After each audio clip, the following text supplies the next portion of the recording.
தமிழக வெற்றி கழகத்தை பொறுத்தவரையிலும்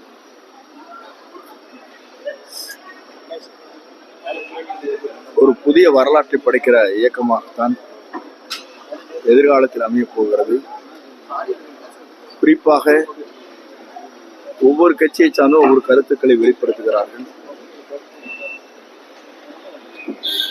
இப்போது மக்களுடைய நிலை என்ன இருக்கிறது என்பதை களத்திலே தான் காண வேண்டும். நேற்று தினம் 2 நிகழ்ச்சியை நான் கலந்து கொண்டேன். ஆர்ப்பரித்து வருகிற மக்கள் அலை, வரவேற்பு கொடுக்கின்ற இளம்பெண்களுடைய நிலை, இதை காணுகிற போது முதலிடம் 2வது இடம் என்பது அல்ல, உலகத்திலே செல்வாக்கு மிக்க யார் என்பதை ஆய்வு ஒன்று நடைபெற்றிருக்கிறது. அதிலே பார்க்கின்ற போது முதலிடத்தை பெறுபவர் தமிழக வெற்றி கழகத்துடைய தலைவர் வெற்றி தளபதி தான் என்பதை புள்ளிவிவரம் சொல்லிக் கொண்டிருக்கிறது. 2வது இடம்தான் பாரத பிரதமர் என்பதும், 3வது இடம் என்பது நம்முடைய முன்னாள் முதலமைச்சர் ஆந்திரா அவர்களும், 4வது இடத்தை இன்றைய துணை முதலமைச்சர் தான் இடம்பெற்றிருக்கிறார் என்ற புள்ளிவிவரம் கொடுக்கப்பட்டிருக்கிறது. இதையெல்லாம் பார்த்ததற்கு பிறகு ஏன்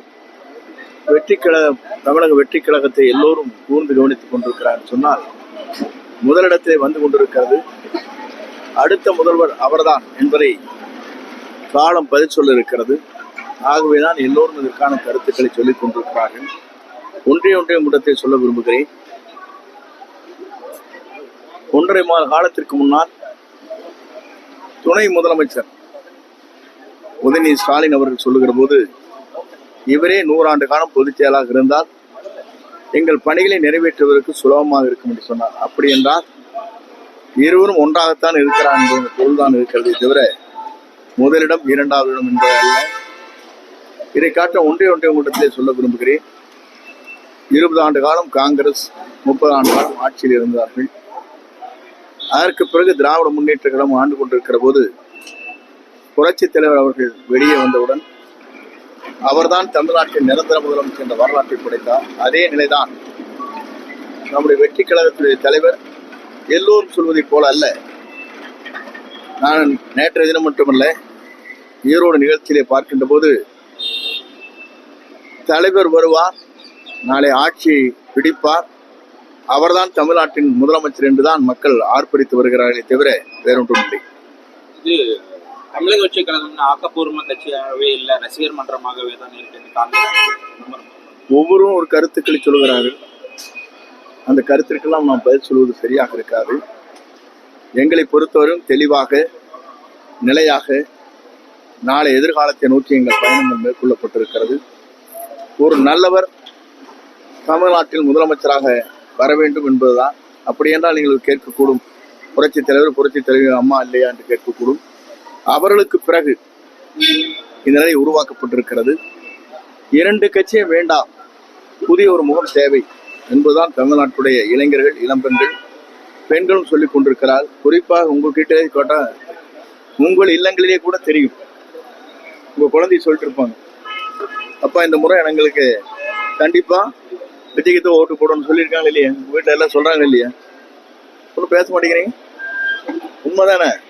அப்படி இருக்கிற போது மற்ற ஒரு கருத்திற்கு பதில் சொல்வது சரியாக இருக்காது.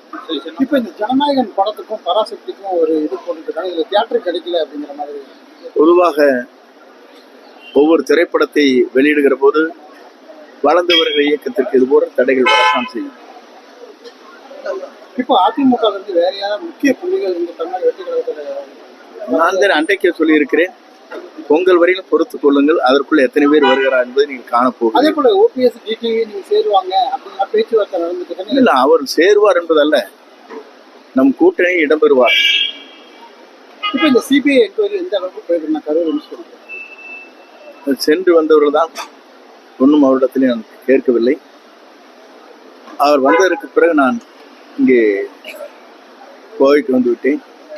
ஆகவே என்ன நிலை என்பதை அவருக்கு அறிந்துதான் சொல்ல வேண்டும். இப்போ இந்த ஜனநாயகன் படம் பாடல் இசைவீட்டில் வந்து மலேசியாவில் பண்ணாங்க, அங்கே பாதுகாப்பு நல்லா இருந்ததுங்க. தமிழ்நாட்டில் அடுத்த கட்ட பொதுக்கூட்டத்தை பொதுவாகவே உலக வரலாற்றில் மலேசியா மண்ணில் இவருடைய கேசட் வெளியீட்டு விழா என்பது ஒரு வரலாறு படைக்கப்பட்டிருக்கிறது.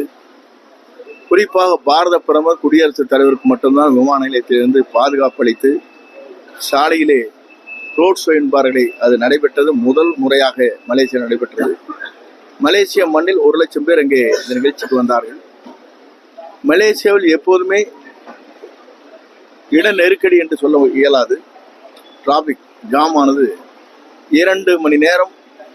ஒவ்வொரு நாட்டிலிருந்து வந்தவர்கள் பக்கத்தில் இருக்கிற நாட்டிலே வந்தவர்கள் எல்லாம் வாகனத்தில் செல்வது 2 மணி நேரம் தாமதம் ஏற்பட்டது என்ற வரலாறும் அங்கே இருக்கிறது.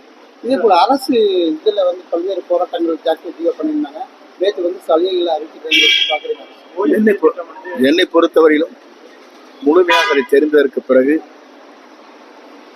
பத்திரிகை செய்தியை வைத்துவிட்டு சொல்ல முடியாது.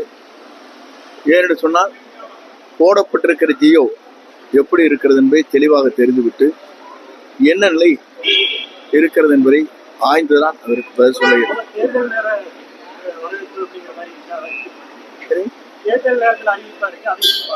மொத்தத்திலே இது தேர்தல் அறிவிப்பு தான். அந்த பல்வேறு கட்சிகள் வந்து தேர்தல் வாக்குறுதியை வந்து ரெடி பண்ணிட்டு இருக்காங்க. தமிழக வெற்றி கழக தேர்தல் வாக்குறுதி எப்படி இருக்கு? ஒரு சிறந்து பாருங்க.